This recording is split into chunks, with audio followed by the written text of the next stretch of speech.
Tutorial do Alimento Diário, série Tutoriel Palavra, de la Vida, nourriture quotidienne. Edificação, parte 2. Série Paroles, vie et édification, deuxième partie. De l'Évangile de Jean. Livre 3, titre L'Église est le rassemblement de ceux qui aiment Jésus. Semaine 1, mes brebis écoutent ma voix et me suivent.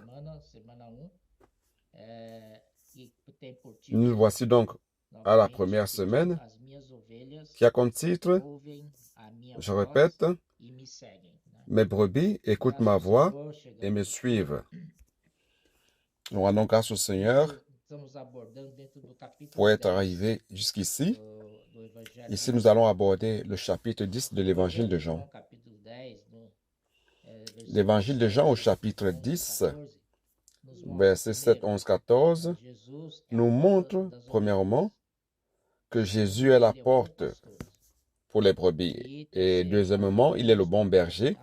Troisièmement, les brebis reconnaissent sa voix. C'est très intéressant car le Seigneur maintenant va après ses propres brebis. Dans Jean 10, versets 19 et 21,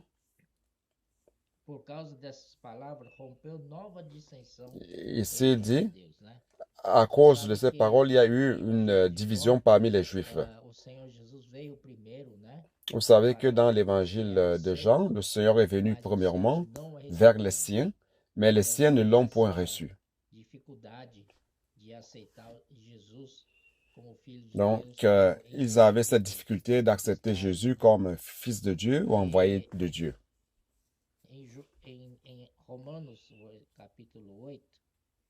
Dans Romains chapitre 8, verset 7, il dit ceci, que l'affection de la chair est inimitié contre Dieu. Donc l'affection de la chair est inimitié contre Dieu. Donc lorsque nous sommes dans cette sphère de l'homme naturel, il n'est pas possible d'être touché à la parole de Dieu, de croire en la parole de Dieu.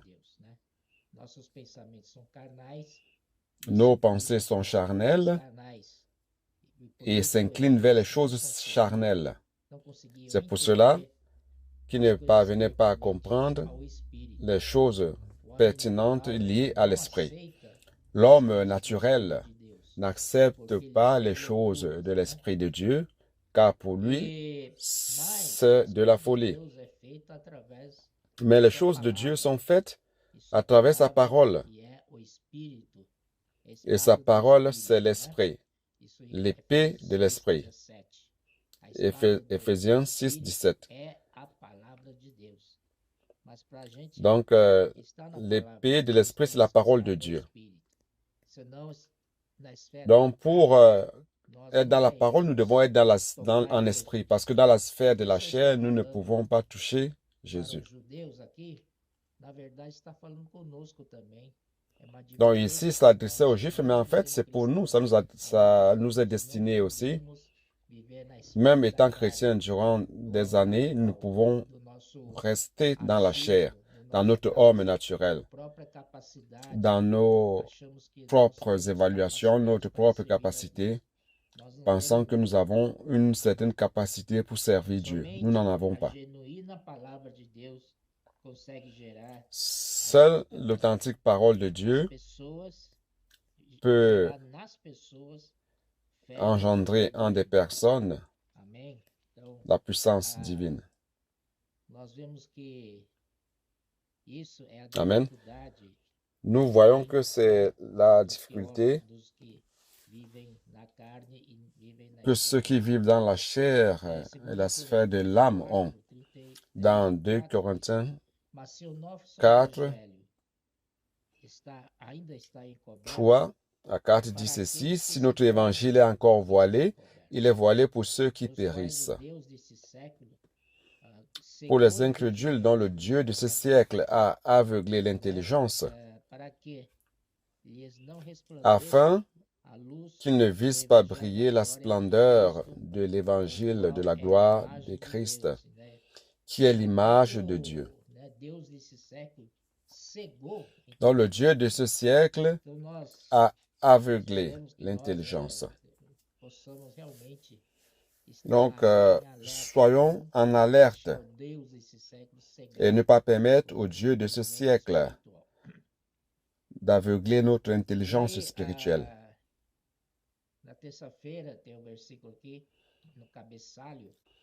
Et mardi, à l'entête, nous avons 2 Corinthiens 10, 4 qui dit ceci: « Car les armes avec lesquelles nous combattons ne sont pas charnelles, mais elles sont puissantes par la vertu de Dieu pour renverser des forteresses. » Oh Seigneur Jésus. On continue, toujours dans 2 Corinthiens 10. Nous savons que ce verset est très important. Il dit ceci: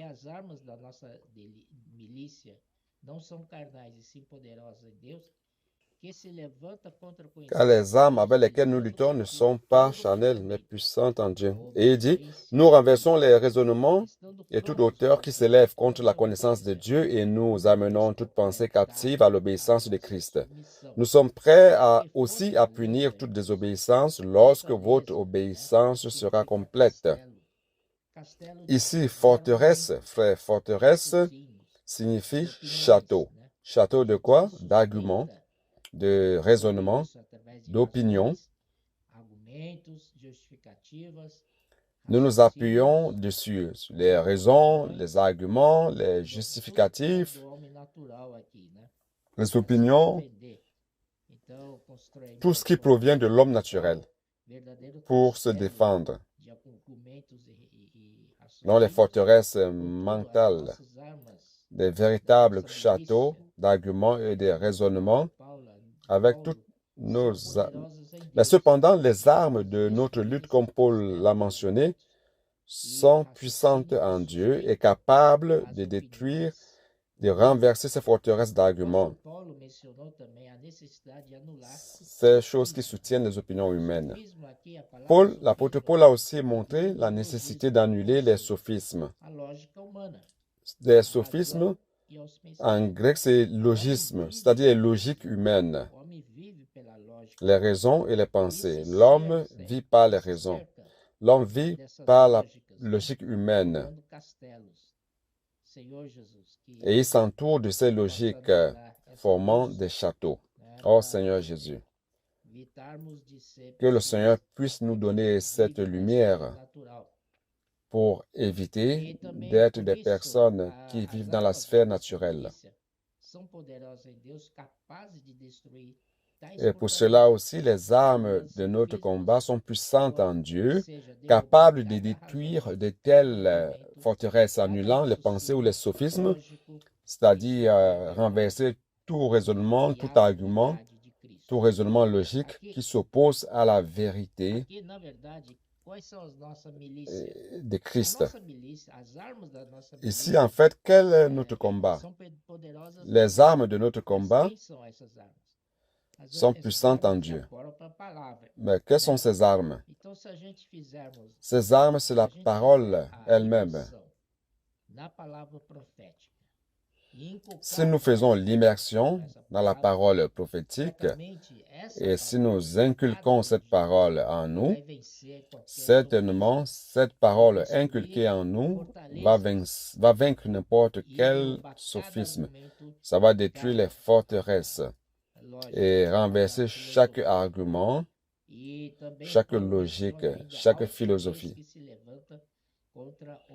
Paul mentionne aussi les hauteurs qui se lèvent contre la connaissance de Dieu. Hauteur vient du mot orgueil, qui essaie de préserver notre ego à n'importe quel prix pour que personne ne nous atteigne. Ça, c'est la situation des leaders juifs par le fait de ne pas croire en la parole du Seigneur, car il y a un voile devant leurs yeux. Et le Dieu de ce siècle les empêche de recevoir cette lumière. C'est pour cela, frères, ici, mercredi, nous voyons un point important qui nous demande de conserver la simplicité et la pureté envers Christ. Et 2 Corinthiens 11, 3 dit, « Toutefois, de même que le serpent séduisit Ève par sa ruse, je crains que vos pensées ne se corrompent et ne se détournent de la simplicité à l'égard de Christ. » Donc, ce que Dieu veut, c'est que nous soyons simples dans la pureté. Et cela, à l'égard de Christ. Nous ne pouvons pas nous corrompre comme ce que Satan a fait à Ève. Que notre pensée ne soit pas corrompue. Nous ne devons pas permettre cela. Et nous devons nous attacher à la simplicité à l'égard de Christ. Je répète encore, nous devons faire l'immersion dans la parole, plonger dans la parole. Ainsi, nous renversons tous les châteaux qui nous protègent de notre ego et de nos pensées, en nous soumettant ainsi à Christ. Amen. Dans Genèse, nous voyons que Ève a été trompée par Satan. Donc, lorsque Ève a dit ce que Dieu avait dit, et Satan a dit que non, tu ne mourras pas. Alors, qui est-il pour affirmer qu'elle ne mourrait pas? Si Dieu a dit, si tu en manges, tu en mourras. Et lui, il contredit la parole de Dieu. La parole de Dieu, c'est la vérité elle-même. Et c'est quoi la parole de Satan? C'est le vide. C'est la fraude. C'est la fausseté, falsification, c'est le mensonge. C'est la non-vérité. Vous comprenez? Et c'est ça qui a trompé Ève. Le mensonge, il a menti à Ève. Il a dit, si tu en manges, tu ne mourras pas. C'était un mensonge. Frère, donc, nous ne devons pas corrompre notre pensée et retourner à la simplicité et la pureté envers Christ. Comme nos adolescents qui sont si purs, si simples, ils croient à la parole, ils font l'immersion, ils poussent des cris de guerre, ils font la transcription, et toujours dans l'esprit, dans la parole. Oh Seigneur Jésus, grâce soit rendue au Seigneur. Et je dis, il dit garder, suivre et pratiquer la parole.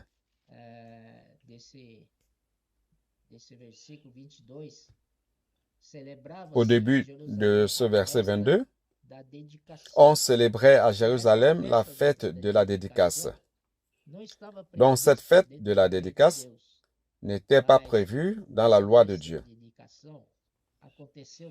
Cette fête de dédicace se produisait entre l'an 1970 avant Christ à l'an 168 avant Christ. Et Antiochos Épiphane, roi de Syrie, cet Antiochos Épiphane est une typologie de l'Antéchrist. Il préfigure l'Antéchrist, le roi de Syrie. Il a envahi Jérusalem et il a pillé le temple. Au-delà de cela, le 25 décembre de l'an 68 avant Christ, il a sacrifié une truie. Une truie, vous savez que c'était considéré comme un animal immonde. Il a amené cette truie, qui est un animal immonde, dans le temple pour être sacrifié, pour mettre sur l'autel d'offrande. Donc, c'était une grande offense envers Dieu. Dans Lévitique 11, n'est-il pas dit que les animaux immondes ne pouvaient pas être sacrifiés à l'Éternel? Donc, 3 ans plus tard, nous savons que dans l'an 68 avant Christ, Jude Maccabée, soldat de Juda, a purifié et restauré l'autel et le temple. Et il a établi la date du 25 décembre qui serait le jour où l'autel et le temple ont été profanés comme début d'une fête sacrée qui allait durer 8 jours pour célébrer la purification et la restauration du temple. Cette fête sacrée, c'est la fête de la dédicace qui est mentionnée ici. Le verset 23, Jésus se promenait dans le temple sous le portique de Salomon. Ce portique de Salomon, c'est connu par nous tous. C'est où Jésus avait l'habitude d'aller. Et c'est où l'Église primitive se réunissait aussi. C'est une structure ample, couverte à l'entrée du temple.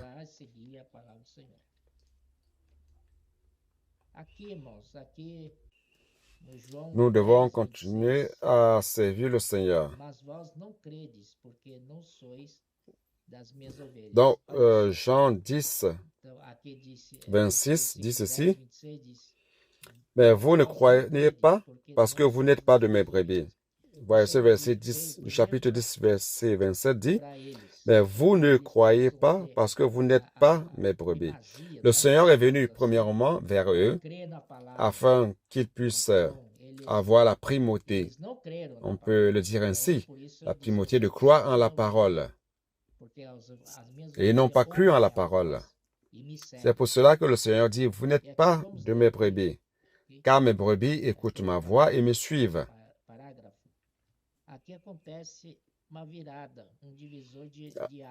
Allons lire tout le paragraphe. Ainsi, un changement se produit. Jésus est venu premièrement aux Juifs et voulait leur accorder la priorité de le recevoir et de recevoir ainsi la vie éternelle. Il a essayé plusieurs fois dans ce sens. Mais malgré son insistance, les Juifs ont continué à ne pas croire aux signes ni aux miracles qu'ils ont vus. Devant cela, Jésus-Christ a déclaré que parce qu'il n'était pas ses brebis, il n'arrivait pas à croire, même devant ces signes. À partir de ce moment-là, Jésus donc se tourne pour rechercher ses vraies brebis. À ce point, dans Jean 10, 26, Jésus rompt avec les Juifs et il va à la recherche de ses propres brebis. C'est très intéressant, n'est-ce pas? Qui sont les brebis du Seigneur? Ce sont nous, le tas d'incapables, le tas de personnes qui sont dans les besoins, qui sont indigentes. Nous sommes affligés, fatigués. Nous avons été guéris de plusieurs maladies, la lèpre, de la mort aussi, des aveugles nés, 38 ans paralysés, tout cela. Mais nous formons ce troupeau merveilleux du Seigneur, où le Seigneur se plaît, car il nous a sauvés. Amen. Comment savoir si nous sommes des brebis du Seigneur? Le Seigneur lui-même l'a révélé. Il dit, mes brebis écoutent ma voix. Je les connais et elles me suivent. Frère, il est très important de suivre le Seigneur. Très important de suivre le Seigneur. Et non pas tituber sur deux voies. Suivre le Seigneur ou ne pas suivre le Seigneur? Il faut suivre le Seigneur. On n'a pas d'autres options. Il faut suivre le Seigneur car aujourd'hui, nous sommes encouragés à travers la parole prophétique pour cela. Et il dit, mes brebis me suivent. Cet amour pour la parole, les brebis du Seigneur écoutent sa parole et l'aiment et lui accordent de la valeur. Cet amour pour la parole est évident entre nos adolescents qui dorment et se réveillent en écoutant la parole, faisant l'immersion et en la transcrivant. Ainsi, ils commencent à connaître plus le Seigneur, ils le suivent de près et ils sont reconnus par lui. Amen. Grâce soit rendue au Seigneur.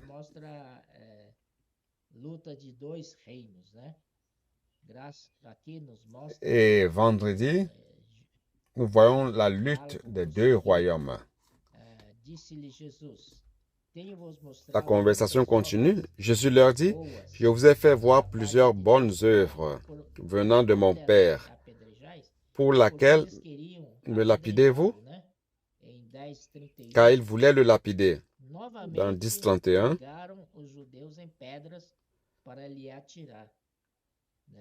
alors les Juifs prirent de nouveau des pierres pour le lapider.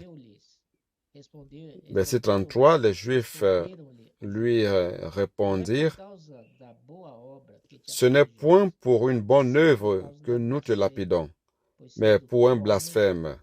Et parce que toi, tu es un homme, tu te fais Dieu. »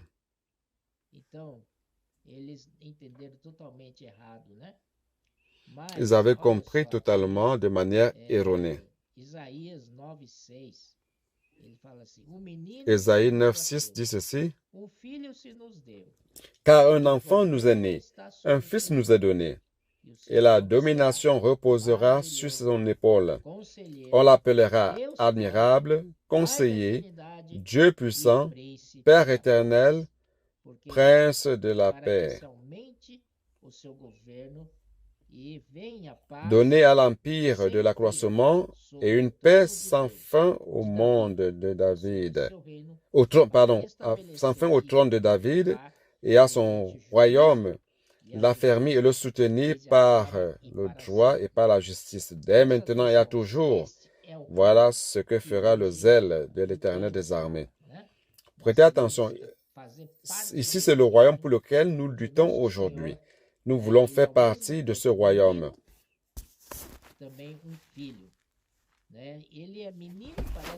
Dans notre Seigneur, qui est un enfant et un fils en même temps.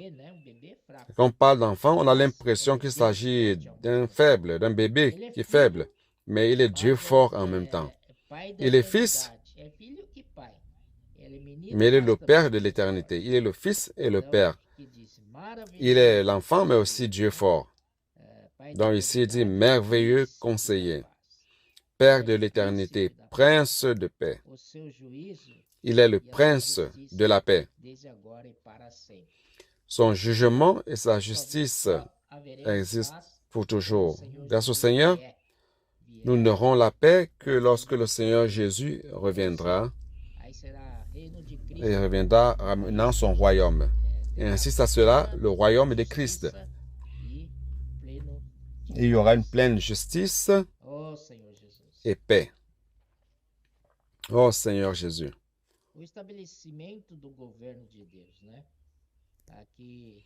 L'établissement du gouvernement de Dieu.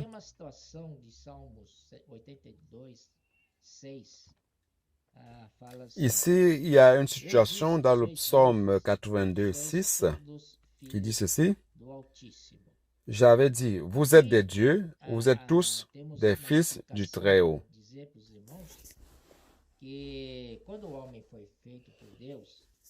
Ici, il y a une explication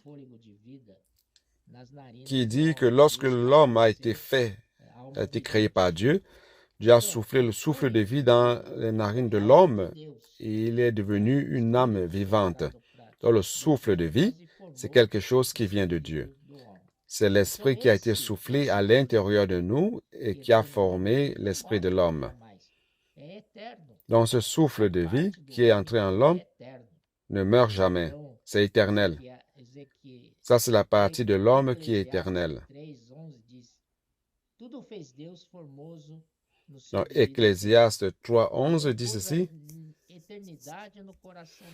Il a fait toutes choses bonnes en son temps, même il a mis dans leur cœur la pensée de l'éternité, bien que l'homme ne puisse pas saisir l'œuvre que Dieu a fait du commencement jusqu'à la fin. Donc il y a quelque chose d'éternel en nous. C'est pour cela que dans ce sens, nous sommes les enfants du Dieu Très-Haut. Mais non seulement cela, Nous devons recevoir la vie éternelle pour devenir un enfant de Dieu, pour être engendré fils de Dieu. Donc dans Jean chapitre 3,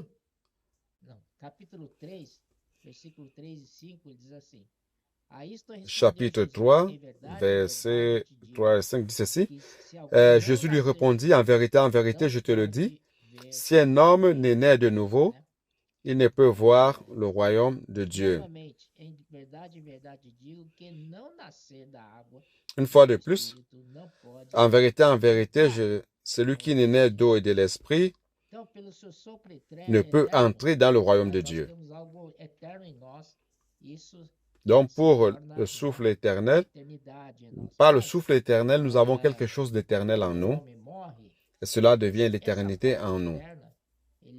Mais lorsque l'homme meurt, cette partie éternelle ne meurt pas, mais retourne vers Dieu. Comme il est dit ici, ce qui appartient à Dieu retourne vers Dieu, et ce qui est poussière retourne à la poussière. Donc ça, c'est la différence entre le fait d'avoir la vie de Dieu et la vie éternelle. Mais naître de nouveau, c'est naître d'en haut. Vous êtes né de nouveau, né d'en haut. C'est-à-dire que vous avez réellement la vie de Dieu. Okay, amen.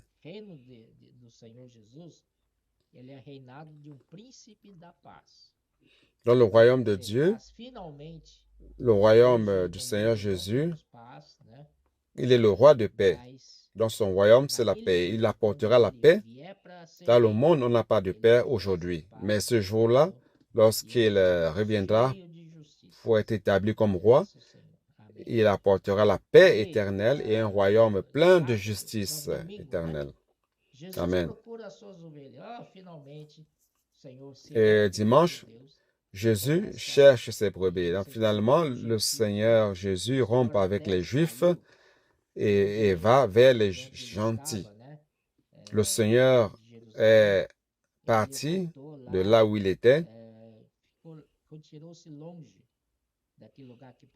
Il a quitté les environs de Jérusalem, toute la région. Il est allé loin de ce lieu où il avait l'habitude d'aller, qui était un lieu habité par les Juifs. Car les leaders juifs ne croyaient pas en lui. Et il est parti dans un lieu lointain où il a prêché l'Évangile et formé son troupeau de brebis. Rendons grâce au Seigneur. Donc, frère, Jean 10 est très riche. Il est allé à la recherche de ses brebis.